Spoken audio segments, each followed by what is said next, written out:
Welcome back.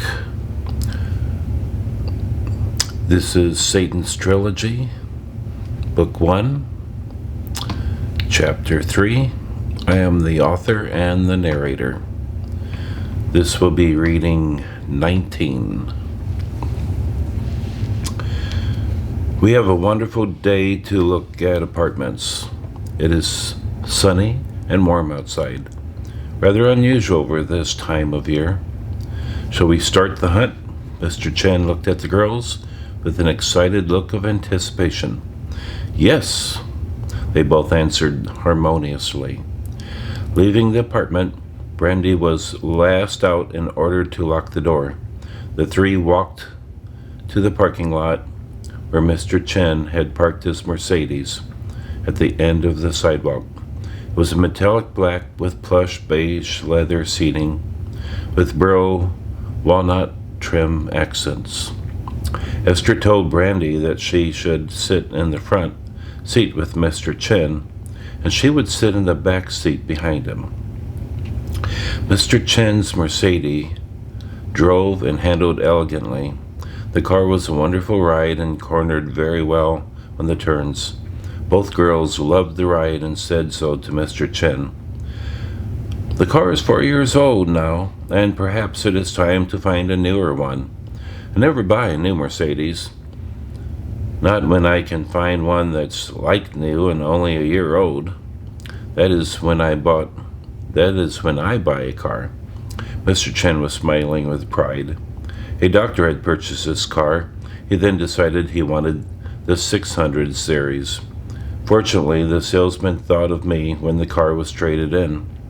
Mr. Chen pulled the car into a parking lot and turned off the ignition. They had only driven for 10 minutes. This is Oak Hill Apartments. They have several apartments available, but only one that would be large enough to meet your needs. The apartments are secured with a key-only entry at the front door. The 12 surveillance cameras on the property record all events. Each apartment is assigned 2 parking spaces. A lease must be signed for at least 18 months. However, if you pay 1 year in advance, then no lease is required. Mr. Chen had led the girls down a hallway to a first-floor apartment that was at the end of the hallway. If you choose this apartment, your parking would be right outside the hallway. Mr. Chen had a key to the apartment and opened the door. Please step inside and look around. The apartment has a small laundry room, 3 bedrooms, and 2 baths. The kitchen is large with high-end appliances. There's a large patio with enough room to place a table and cooker outside if you choose to. Grant High School is only 12 minutes away, depending on the time of day. Mr. Chen stood back and allowed the girls to explore the apartment. Esther and Brandy looked into each bedroom and liked what they found. A large room capable of holding a king-size bed, 2 smaller bedrooms that shared a bath and nice laundry room. The larger bathroom had a jacuzzi bath and shower, while the bathroom on the other side of the apartment had a huge shower enclosure with ceramic tile and multiple shower heads. All 3 bedrooms had large closets, and the girls loved the shelving in each closet. The larger bedroom had a walk-in closet that allowed for a massive wardrobe. Esther went to the kitchen and found the Wolf stainless steel appliances had been installed, and they were of superior quality. These appliances would run forever and never fail. The refrigerator was large, and the stove was a gas range with 6 burners. Esther loved the kitchen. While the kitchen had a dishwasher, it did not interest Esther. She believed in washing dishes immediately after each meal and by hand. Esther turned to Mr. Chen and asked about the storage space for the apartment. Each apartment has a small room in the basement for storage. It's about 60 square feet. The storage rooms are secured and the locks match the apartment key. Esther and Brandy looked at each other and knew this was the perfect apartment for them. However, Brandy was wondering about the price. Esther turned to Mr. Chen and said, "You are very good at your job. You took us immediately to the perfect apartment." Mr. Chen smiled. Brandy was still checking out the master bedroom, so Mr. Chen looked at Esther and said, "Esther Saint, I have already spoken to the owners of this apartment, and if you are willing to pay for a year's rent in advance, then you can have the apartment for a very good price." Esther was amazed at Mr. Chen's foresight and planning. He obviously had insight into what the girls would want and need in an apartment. He had led them to the perfect place to live. Esther then decided that she should speak in Chinese to Mr. Chen. "Uncle Hung told me that his cousin would find me an excellent apartment at a very good price. You know that Uncle Hung is counting on you to help me. How much would this apartment cost if we make payment for the year?" Mr. Chen looked at Esther. His jaw dropped just a bit. As Esther spoke in Chinese to him, Mr. Chen spoke back in Chinese. "Esther Saint, please forgive me for my ignorance. I allowed my eyes to deceive me. You are Chinese and you are family." Mr. Chen's composure seemed more relaxed, and he again spoke, but in English. "I can save you much on this apartment. This is your cost per month, which includes the water, sewer, and garbage pickup." Mr. Chen wrote the amount onto the back of his business card and handed it to Esther. He was smiling and had a content look on his face, knowing that the girls would be very satisfied with the price. Esther looked at the dollar amount and smiled. She handed the business card to her aunt, who had just come out of the master bedroom, and said, "Aunt Brandy, I can afford half of this amount if we want this apartment." Brandy took the card, read the amount, and said, "Oh my God, yes." Brandy and Esther hugged each other and turned to Mr. Chen with big grins on their faces. "Mr. Chen, you have managed to make two girls very happy. My Uncle Hung was right. You are a very capable realtor. And when can we move in?" "The apartment is empty. I have already spoken with the manager and guaranteed your deposit along with your first and second month's rent. So you can start moving in today. I happen to have the lease agreement on me. Mr. Chen, I am not surprised that you have the papers on you, since you have anticipated our every need." Esther was eager to sign the lease. Mr. Chen turned to Esther and offered her his pen. "Please, Esther Saint, I would be honored if you called me Cousin Chen. We are family, and I think that cousin fits me just fine. I will call you Esther Saint.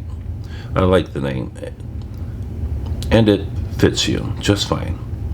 Cousin Chen, it is good to have family close by." Esther smiled at Mr. Chen as she took his pen. Handing the pen to Aunt Brandy, Esther suggested, "Aunt Brandy, why don't you sign first, and I'll sign under you?"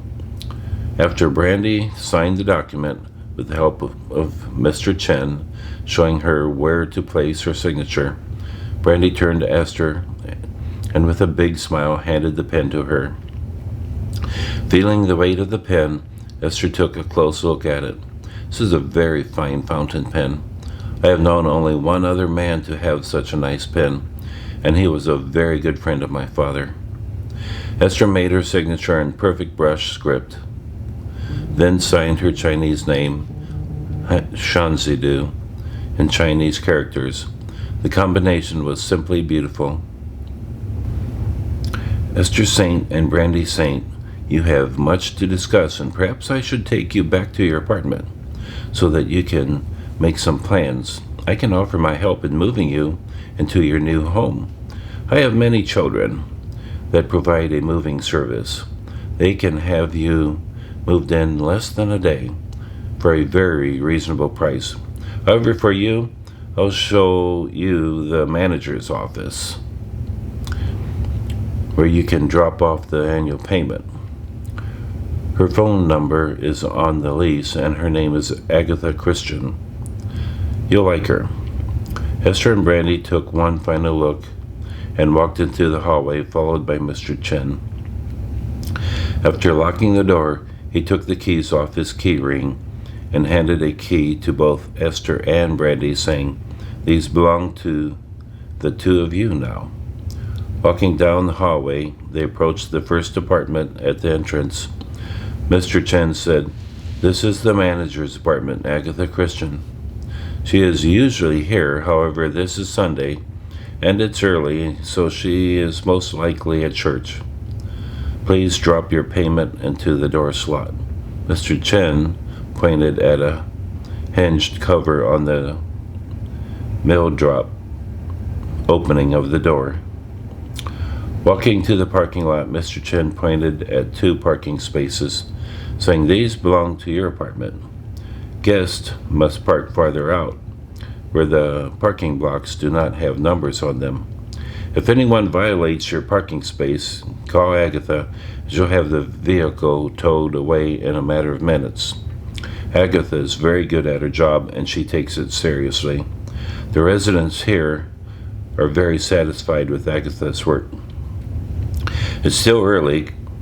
Could you move us today?" asked Esther. "We can have you moved by late afternoon," said Mr. Chen. Esther looked at Brandy, and Brandy said, "Why not?" Turning to Mr. Chen, Brandy said, "We would be very pleased to be moved today." As they walked out to the car, Mr. Chen called his son and gave him the address of Brandy's apartment. He told his son that two young ladies needed to be moved today, and that the youngest was a cousin. Mr. Chen told his son that must happen as quickly as possible. He then added, "This is for family, and the move must be done quickly." When they arrived back at Brandy's apartment, at least 24 of Mr. Chen's relatives were waiting to move them into their new apartment. Brandy handed over her apartment key, one to each apartment, and Mr. Chen promised that he would supervise the move and see that everything would be carefully handled. With pride and confidence, Mr. Chen said, "My family will have you moved into your new apartment within a few hours. You need not be here if you have some things to do." Brandy was feeling energized. "Let's go shopping. We'll need a few things for a new apartment, and you need a few more clothes." Esther looked at Brandy and said, "Cousin Chen seems to have everything under control. Therefore, I agree. We should go shopping while my cousin's family moves us to our new home. You know," said Esther with a grin on her face, "I do have a debit card good at Markle's for women." Esther giggled at Brandy and said, "I believe we could both shop with the card and place a sizable dent in it." Brandy looked at Esther, then quickly said, "Well, what are we waiting for? They open in a few minutes." Esther walked over to her cousin, Mr. Chen, and told him that they would stay out of the way by shopping for a few hours.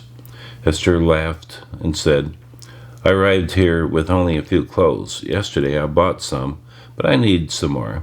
Cousin Chen, do you really not mind our leaving?" Mr. Chen smiled at Esther. "Of course not, Esther Saint.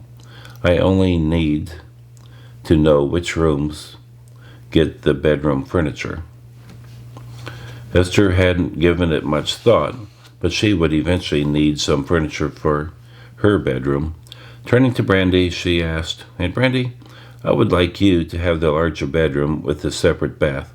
I can take one of the other bedrooms that are on the other end of the apartment." Esther added, "Besides, those two are by the kitchen, and I'll be close to my stove. Perhaps this way I won't wake you in the morning until I am ready for you." Esther, you can't make enough noise to wake me, but the wonderful aromas of breakfast in the morning can easily get me out of bed. Brandy immediately added, I'll take the larger bedroom, but you take both of the other bedrooms for whatever you want. Done, Esther replied. Mr. Chen was pleased. He now had all the information he needed. The girls went to the Toyota Avalon and were quickly down the road, arriving in a very little time at Marco's for women. The two girls shopped without looking at the price tags. Esther purchased some underwear, pajamas, several blouses, and several more pair of jeans. This time the jeans were expensive fashion name brands that Esther had resisted purchasing earlier. Brandy found several pair of shoes, her greatest weakness, and a leather jacket that she had never dreamed she could afford. The girls were about to make a small dent in the debit card. Esther was looking for the sales girl from yesterday. Walking up to a sales associate, Esther asked if Bushra was working. The middle-aged lady responded, Bushra was a no-show. You can't rely on some of these young people. The lady then added, It is a bit odd for Bushra, though. She is usually very prompt and dependable. Esther's appearance changed slightly, as if her focus had suddenly changed. You know, Aunt Brandy, I spoke with Uncle Hung this morning. I mentioned that I could use a motorcycle until the Mustang is ready. He suggested that I go to his cousin's motor shop. Would you mind if we go there next? Brandy could see in Esther's face the same determination that her brother had shown on many occasions. This type of focus stays until the issue is resolved. Brandy realized that Esther needed to find some transportation. And I believe we'll stop there. Hope you enjoyed that. Until the next time, take care.